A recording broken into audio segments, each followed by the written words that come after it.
How's it going, everyone? This is Jason Navarro. You're listening to Tongues Out Podcast. And let's get into another shorty day today. Actually, yesterday wasn't too short, even though I wanted it to be short. I took a picture of my air garden right now and my herbs. By the way, yesterday I talked about hydroponics and how eventually I want to build my own hydroponic system. I'm kind of researching it. These last couple of days have just been super hectic and super busy. But yeah, go check it out. My Instagram is Tongues Out Podcast. Or wait, no, is it? Yeah, no, Tongues Out Podcast. Fail on my part. Actually, I don't promote. This could tell you right here how often I don't promote it. It's been forever, but yes, at Tongues Out Podcast. And essentially, what I did was I just took one quick photo of my arrow garden so you can see my herbs on there. But actually, outside of that, today what I wanted to talk about was this idea, a few things actually. One, how the beginning of this podcast is a perfect illustration of just A, how busy I've been, and B, how sometimes I could be very disorganized. I didn't realize this, but I had made a mistake in my numbering system for my episodes. So I was going ahead and reordering my podcast, not reordering, but essentially from the very beginning, I didn't have a perfect way of numbering my episodes. And so I wanted to go ahead and just start number 1, 2, 3, 4, 5 and count all the way up. And I didn't realize this, but I had double numbered twice my episodes. And so it was due to the fact that I wasn't staying very organized with my uploads because I was doing it daily and I was just kind of using my memory, my day-to-day memory. And I must have brain farted twice in the course of the 105 episodes it's been now. Let me tell you actually right now. Yes. So this is episode 106. It's so crazy to think that it's been 106 days straight that I have not missed a single episode. So if you see like the episodes are now ordered and they're all numbered properly now, which is great. And another huge announcement. So Amazon has a music service, and I couldn't talk about this before, but I officially got an email from them saying that, hey, congratulations, your podcast is one of our first podcasts on our platform. And a lot of people got invites. I'm not like a big podcast in any way, but it was great to see that. And actually, after like my yesterday's podcast, my metrics has shot up. And I don't know if they're because I don't really see what they're really pushing to other people. But I mean, it's almost quadrupled the amount of listeners I have, which is pretty great. So to all the new listeners, I apologize. This is not how I normally do my podcast and how they normally start. You can listen to all the other episodes before to kind of see that. And so just it's super great to now know that I'm on Amazon Music because now they're focusing on podcast on there. So they actually have an Amazon podcast system in there. And so, which is great. So super excited about that. And going into what I really want to talk about, again, my subjects normally aren't about things like this, but my podcast is all about just what's on my mind and day to day. And it could be uplifting things. Most of the time it's uplifting things. Sometimes it could just be things that aren't so uplifting. And sometimes it's factual based. So it's not really like an emotional based thing. I mean, sometimes it can be, but I try to keep it where a majority of the stuff is uplifting information. But I'm not going to lie. I'm really I'm not about my personal situation. My personal situation cannot be anything but better. It's improving every single day, and which is just so awesome to see. But for a lot of people that I know personally, I cannot believe the amount of people I never thought in my life I would ever see certain types of people. And just in the past week, I'm from Vegas, by the way. In the past week, and we've been impacted pretty hard by COVID. In the past week, I've seen 4 different people reach, and these are people that have been super successful, have made well over 6-figure income easy without any issue in the industry that they worked in. And seeing these people reach out for advice on jobs that they could be getting. It's crazy to think about, to like just see like how many people are affected, how many people have lost loved ones. Last week, I talked about how a person that I know lost both their mother and brother in just a span of months to COVID. And it just seeing how this epidemic is just impacting so many people. and seeing like I reached out to someone today. I was just, seeing how they were doing with their family, and they were, they brought up we're doing fine. We're just, a little bit worried about our financial situation because of COVID. And I was like, oh my God, I just, hearing this just makes me wish I could just help all these people, but I'm in no capacity to do that. So I try my best to kind of give people helpful advice when they reach out. I try not to be pushy about that kind of stuff because I know it's very sensitive for them.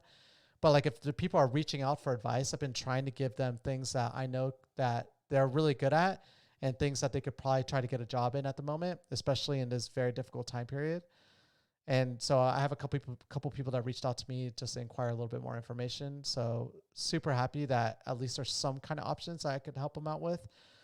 But I empathize. I've been in their position before during the financial crisis. I was an idiot and a kid, and I lost a job, a perfect job, due to my own inability to be a responsible young adult.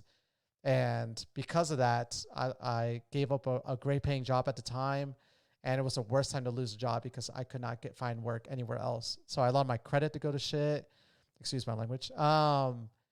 And yeah, it was just a difficult time period. And it took me 7 years to kind of recoup from all that, the reckless decisions I made when I was 20 years old or 19 years old, actually. And so I know what it's like to kind of go through that. I literally had nothing left to my name. I sold everything I had. I had to live with my parents for like a few weeks until I found a good job at AT&T. And then my life shot up again from that point. But it was a difficult time period for me, really depressing. A girlfriend I had at the time left me, and it was just like the worst period of my life. So I know what it's like for people, and just know that over time, if things are going to get better for you, don't give up. There's options out there. Just reach out to a lot of people. I see a lot of people, those that are reaching out and at least sucking up that ego that they had, because these people I respected, but they also had big egos. And it's great to see them kind of bite that bullet and just say, hey, like, I need help. I need work. And it's good to see people that do that, because I know there's a lot of people out there that I know that can't drop that ego. And I just, every time I ask them, they're like, yeah, I'm fine. Everything's good. And I know that that's not the situation, because the people I know, a majority of them all come from the same industry, which is hospitality, because it's the number one job producer here in Las Vegas.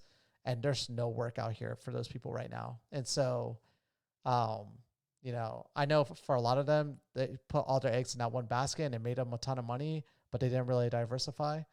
And so I'm hoping for the best for them, but sometimes they just need to reach out for help. But it also got me thinking to the election. We're coming up on the election coming up soon. It's in November on the 3rd.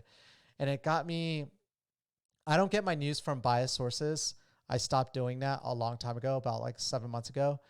And so I subscribed to The Hill and I watched Rising on The Hill, and I love the two newscasters on there because they're both willing to attack both parties and be as forefront, and they're both liberal and conservative hosts on there, but they're willing to attack their party and the inefficiencies and the inability to understand what the average voter is looking for out of their politicians and how they're failing them at the moment. But they brought up a crazy statistic that I knew of, but I didn't really think about until they brought it up. Both the Democrats and the Republicans, their voter base, they did a survey of those individuals, and both of them, vast majority, so above 50% of the people from both parties, have stated that if their elected or if their representative does not become president, that they will not support the individual that gets elected to presidency. And so that's pretty crazy, especially with like 2016 seemed like it was a very polarizing time period, but it wasn't that extreme. People didn't like Trump and people didn't like Hillary, but they didn't hate those politicians. They didn't like them to a high degree, but they didn't hate them. And then now you have something like this on top of a pandemic and a financial crisis going on. And it makes you wonder just how America's going to do after November 3rd. Because the thing that it's like the silver bullet to all of this is that a lot of states are going to be doing absentee balloting. So like next month, I'll be voting absentee.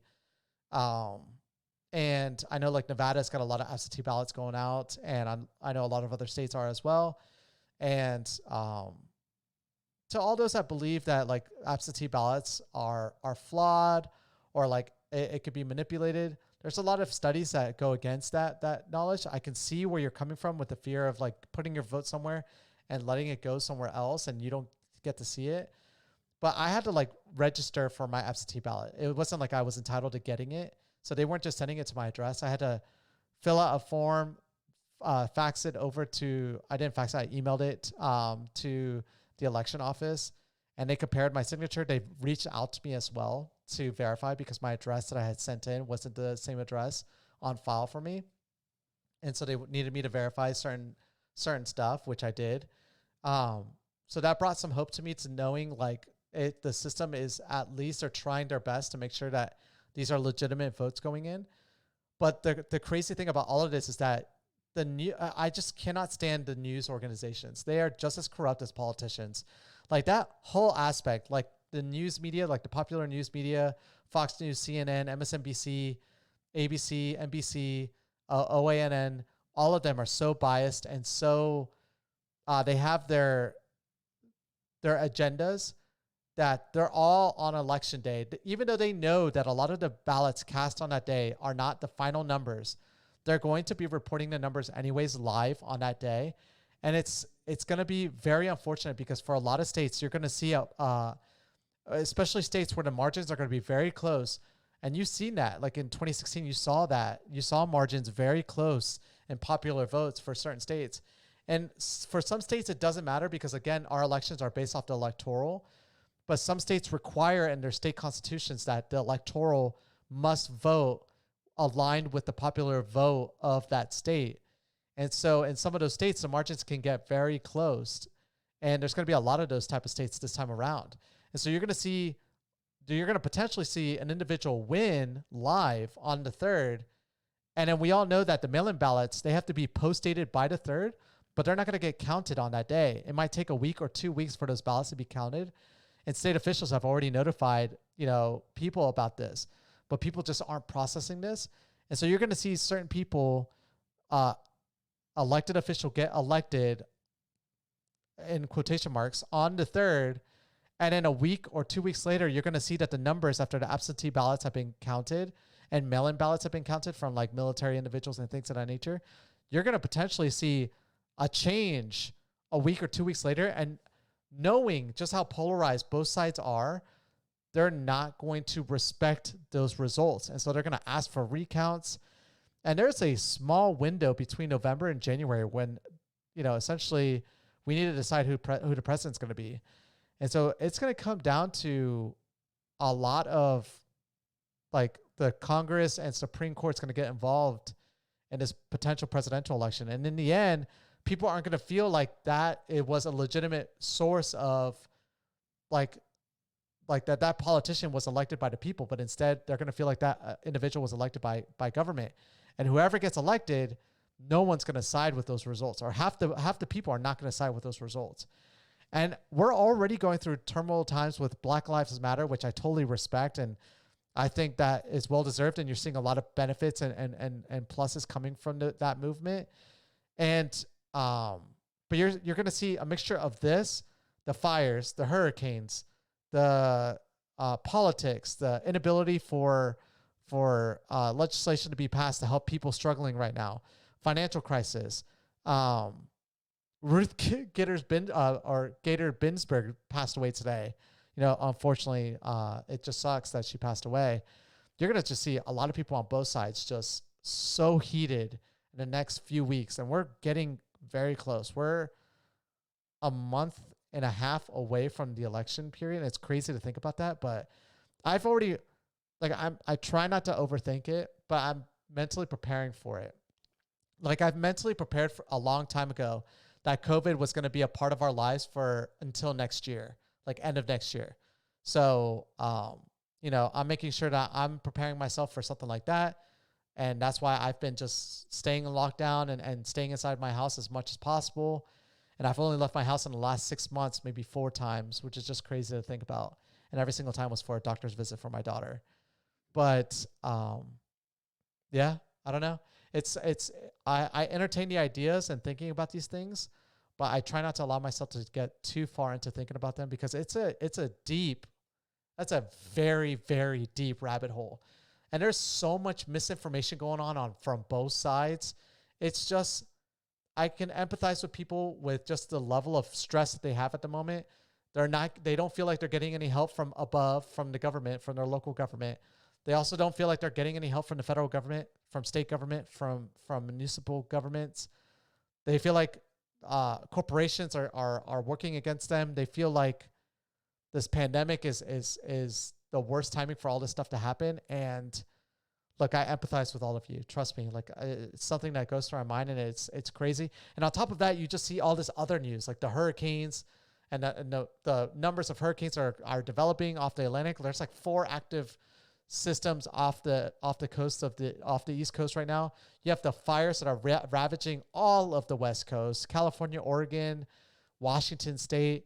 All of those states are being ravaged right now by smog and high levels of smog and dangerous levels of toxicity in the air, and people's houses getting destroyed by fire or by wind and water. It's so crazy. If you're religious, I could see why you would think this is like the apocalypse coming. Because I mean, honestly, this is the closest thing we're ever going to get to it. I've been telling people, it's like, imagine if Katrina, Ebola, the Gore and Bush election, and the financial crisis of 2008 all happened at the exact same time.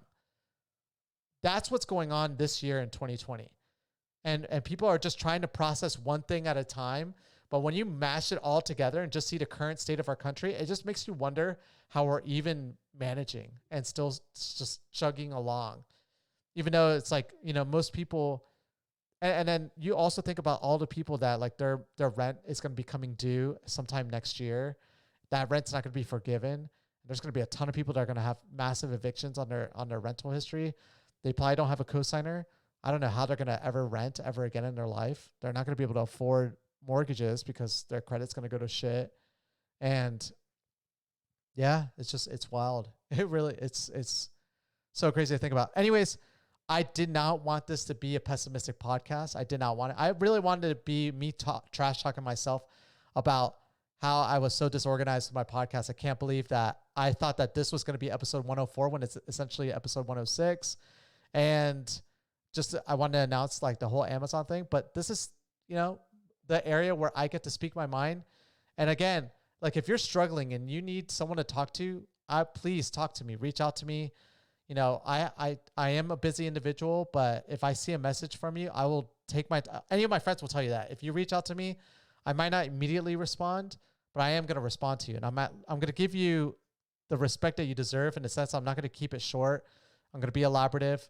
So if you need anyone to talk to, and I'm not talking about like, oh, I'm sorry to hear that, but like you need like conversation and maybe some help or guidance, please reach out to me. There's many different ways you can do it.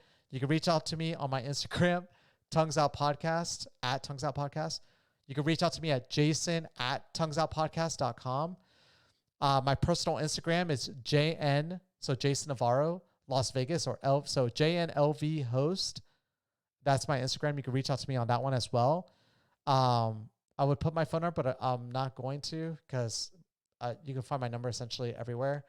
And I get random phone calls from people all the time. But what I am going to do, I'm going to work on getting a number specifically for this podcast. So in the future, when I do telephone guest appearances, I want them to call in from that number. And then I want random people to call into that number as well. So I'm working on a Google Voice number for the podcast.